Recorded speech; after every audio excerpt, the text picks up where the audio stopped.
Hello everyone, long time no see. After seeing so many generic questions about the game, I figured maybe I should try and explain everything you need to know about Star Conflict as a beginner or as someone that never played it before. Just basic stuff to help you in your play. Now a word from our sponsors. If I had one! Sorry. For starters, Star Conflict is listed as a free-to-play MMO space shooter but with ships, made by Targem Games and published by Gaijin Entertainment. Released in February 2013, it makes it about 9 years old now. It began as a simple PvP arena game, but with time the developers expanded it with multiple PvE modes, a free roam mode, and a few bonus memes. After playing it for more than 5 years now, the best description of the game I can give you in gamer lingo, it's like a MOBA and FPS game coupled together. It's a fast-paced game where you pre-build your ship before entering a mode, and once in a game you get to cast quote-unquote spells onto others. To explain the nonsense that I just said, the big bulky icons in front of you that obstruct the nice view of the ship and station are your active mods that you use to temporarily enhance your ship's capabilities or cast virtual misery upon others in battle.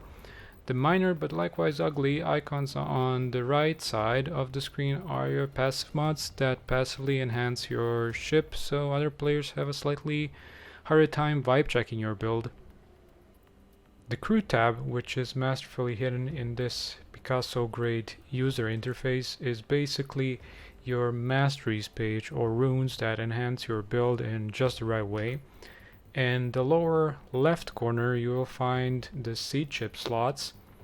They are for seed chips obviously. If you play Warframe, they are the ribbons in this game. If not, they just additionally enhance your ship, but just for the PvE modes and free roam mode. They don't work in PvP modes. As for the random text above the chips, it's useless, ignore it, we all do.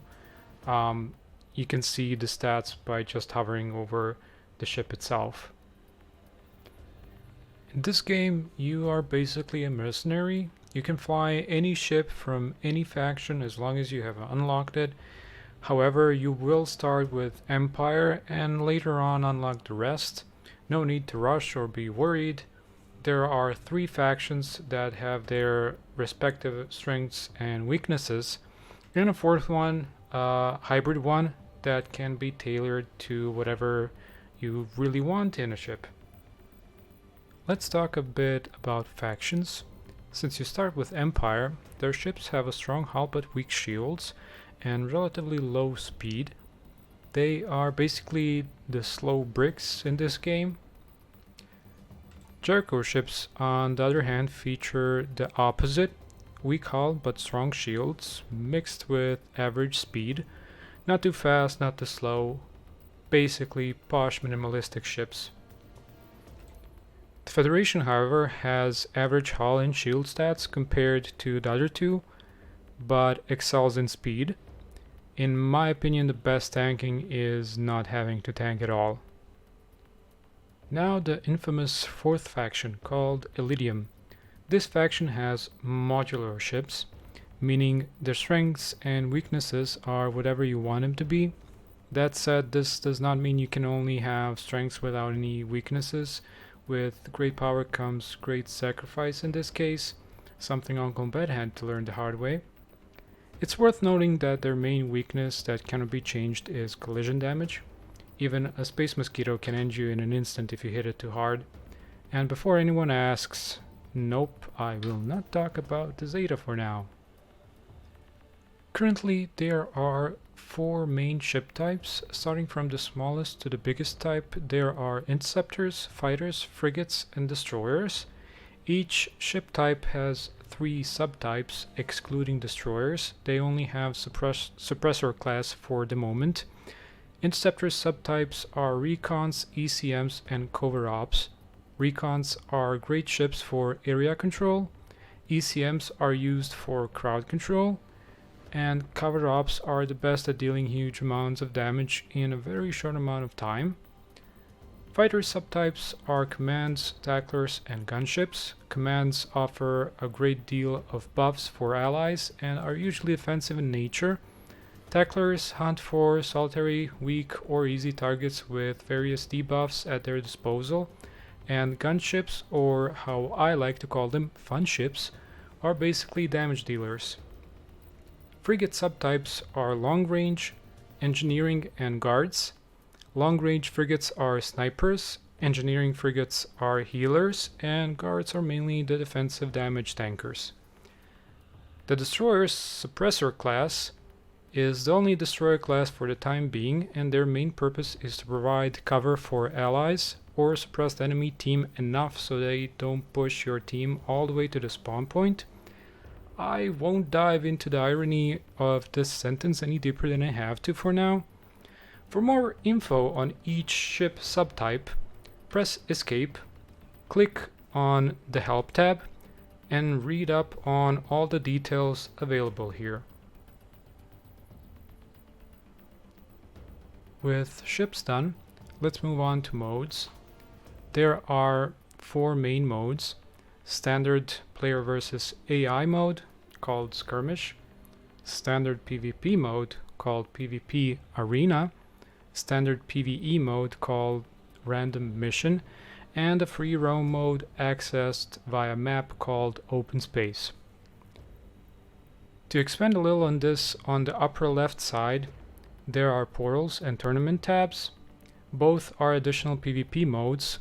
Portals are like League ranked mode, with teams primarily made from corporations, while the tournament mode is a weekly tournament in which randoms can assemble teams however they like.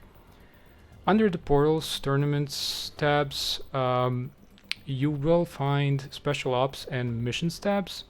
Special Ops is basically a boss raid mode on rotation where you fight one of the 3 alien bosses in teams of 12 players. More on that on another video. The Missions tab is tied to the main PvE mode. There you will find the power and defense levels. The power level shows your additional damage increase, and the defense level shows your durability increase over the default stats. You can increase the levels with insignias that you get from successfully finishing a PvE mission. Besides the levels, in this tab you can also pick the PvE mission you want to play, either the randomly generated hard difficulty ones on top, or you can assemble a team of 4 players and as a leader pick whatever mission you want to play with your friends. You can pick the difficulty level once the mission starts. On the upper right side you will find Brawls and Conquest tabs. Both are PvP oriented. The Brawl modes are on a rotation schedule throughout the week, and they're generally fun game modes like Soccer, Battle Royale, Last Man Standing, mini boss fights in a 1 versus all fashion, and some others. Conquest, on the other hand, is a mode dedicated to corporations. Corporations in this game are basically clans, guilds. In Conquest, corporations fight for the ownership of a sector in open space to get resources from it. The mode has been changed numerous times, but essentially you need to make a dreadnought in the corporate shipyard and assemble a team of 8 players. Also, if you want to experience arson or swatting, you can play Conquest solo, but I would advise against it.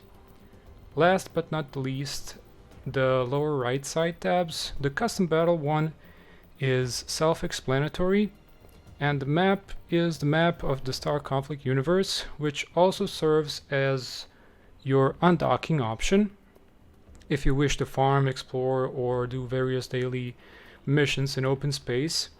Worth noting is that faction home sectors offer a free warp jump once unlocked, while other sectors require a fee of 5 iridium for a direct warp jump.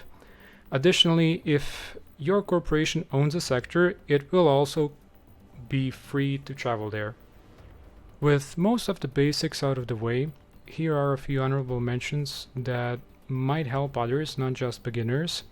For starters, head down to the main menu via Escape, click on Options, click the Game tab, search for Ship Information and set it to Full, don't leave it on Brief. Then scroll all the way down, search for Module Availability Display and set it to Available Rank Range. The optional thing you can do is to disable auto purchase ammo. If you are using premium ammo of any kind, you will go broke really fast if you get carried away playing. Also, since you're in the options menu, you might want to check out the HUD tab. Additionally, you can head out to open space, press escape, click on the HUD layout and customize your HUD options even more. If you like my setup, just pause the video and copy it. I hope this suffices as an intro for Star Conflict. This is just scratching the surface, by the way. I left out too many things which I plan on covering in the future. Some things I've explained in more detail, while on others I just skimmed over. So keep that in mind. Hope you had fun watching the video. If you have any questions, join my Discord, link in the description. So see you around, future pilots.